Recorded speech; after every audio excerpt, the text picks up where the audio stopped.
वहीम यकना बदुआ यकन sign. अस्सलाम वालेकुम students आज हम लोग बहुत ही अहम क्वेश्चंस करने जा रहे हैं। प्रॉब्लम नंबर 3 सॉल्व करने जा रहे हैं चैप्टर नंबर 4 की, और वैन हॉर्न की बुक से हम कर रहे हैं।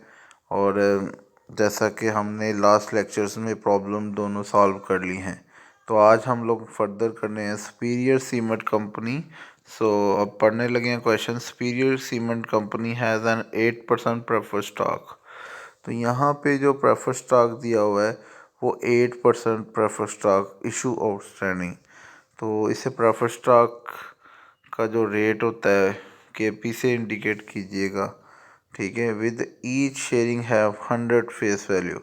तो ये बेटा इसकी वैल्यू बॉन्ड की तरह 1000 नहीं होती।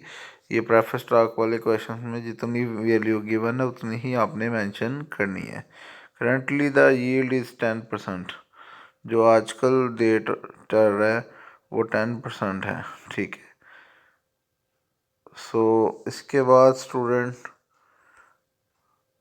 What is the market price पर शेयर। इसमें मार्केट प्राइस पर शेयर निकालनी है। If interest rates in general should rise so that the required rate becomes 12%, ठीक है। तो जो रिक्वायर्ड रेट है वो कितना हो जाएगा 12%। What will be happen to the market price, ठीक है। तो सबसे पहले तो देखें, दो आपके पास सिनारियो हैं। एक तो व्हाट इज़ मार्केट प्राइस और शेयर ये निकालनी है पहले डाटे के मुताबिक। और अगर if interest rate in general should rise so required rate becomes 12%, तो बाद में आपने 12% रखना है। और फिर what will happen to the market, तो दो दफ़ा आपने मार्केट प्राइस निकालनी है। पहले आपने जो परसेंटेज है उसको 10% रख के फिर 12% रख के, ठीक है। तो स्टूडेंट्स ये था क्वेश्चन। अब हम इसका सलूशन करते हैं। अच्छा जी स्टूडेंट्स, क्वेश्चन नंबर 3 का अब सलूशन करते हैं। Face value $100। अब यहाँ पे आपने क्वेश्चन रीड किया है तो यहाँ प्रेफर स्टॉक के वाले से बात की गई है, यानी स्टॉक की अमाउंट दी हुई है। तो स्टॉक की जो वैल्यू है वो $100 है। अब यहाँ पे बॉन्ड वाला आपने कोई रूल नहीं लिखना, ठीक है। ये प्रेफर स्टॉक की वैल्यूज़ हैं तो उसके वाले से ही बात करनी है। केपी से मुराद रेट ऑफ रिटर्न है वो स्टॉक का, ठीक है। स्टॉक का रेट ऑफ रिटर्न है जो कि केपी से मुराद प्रेफर स्टॉक का जो रेट है। इसके बाद डीपी मीन डिविडेंड 8% दिया हुआ है, ठीक है। Prefer dividend 8%।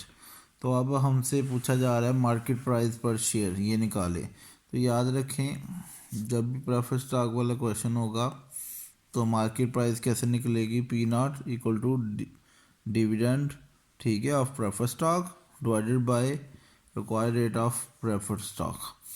तो डीपी यानी डिविडेंड 8% है, किसके ऊपर निकलता है, फेस वैल्यू के ऊपर। 100 है उसका 8% लें तो 8 आ जाएगा। और ये जो 10% rate required rate of return दिया हुआ है 0.10, अब आप इन दोनों को डिवाइड करेंगी तो 80 आ जाएगा आपका। तो ये आपका सलूशन है मार्केट प्राइस। इसके बाद स्टूडेंट, इफ़ के पी बिकम 12%, पहले 10% था required rate of prefer stock, अब 12% हो गया।